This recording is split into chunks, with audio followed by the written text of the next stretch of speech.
헌법재판소에서 윤석열 대통령 탄핵 사건 지금 현재 4차 변론기 계속 열리고 있는 상황입니다. 네, 윤 대통령 오늘 재판에도 직접 출석을 했습니다. 헌법재판소 취재기자 연결해서 내용 알아보죠. 한채희 기자 전해주시죠. 네, 헌법재판소입니다. 지금은 윤석열 대통령의 탄핵심판 증인신문 절차가 진행 중입니다. 오후 2시 반부터 김용현 전 장관을 상대로 시작된 윤 대통령 측의 증인신문은 약 30분 뒤 국회 측의 반대신문으로 이어졌고 재주신문과 재반대신문이 이뤄졌습니다.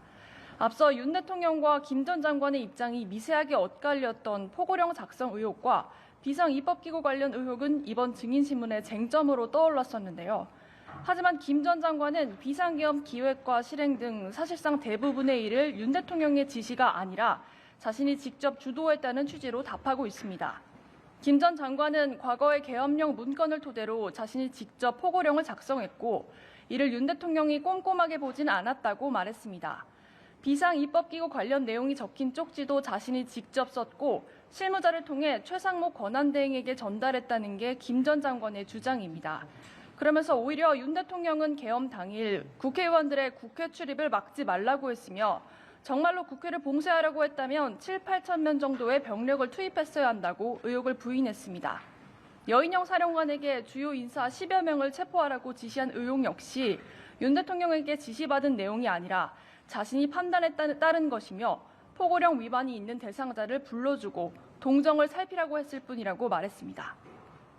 네, 윤 대통령과 김 전 장관이 구속 이후에 첫 대면했는데요. 재판 중 분위기는 어땠습니까? 네, 앞서 윤 대통령은 재판이 시작되는 2시보다 1시간이나 더 이른 시간인 12시 47분쯤 청사에 도착했습니다.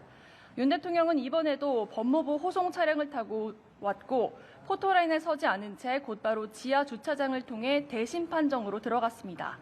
윤 대통령은 지난 3차 변론 기일과 마찬가지로 붉은 넥타이에 남색 정장 차림으로 착석했습니다. 윤 대통령은 현재 방청석 기준 심판정 운측에 앉아서 대체로 재판관과 변호인들의 이야기를 경청하거나 옆에 앉은 변호인들에게 손짓을 하면서 내용을 정정해주는 듯한 모습을 보이기도 했습니다.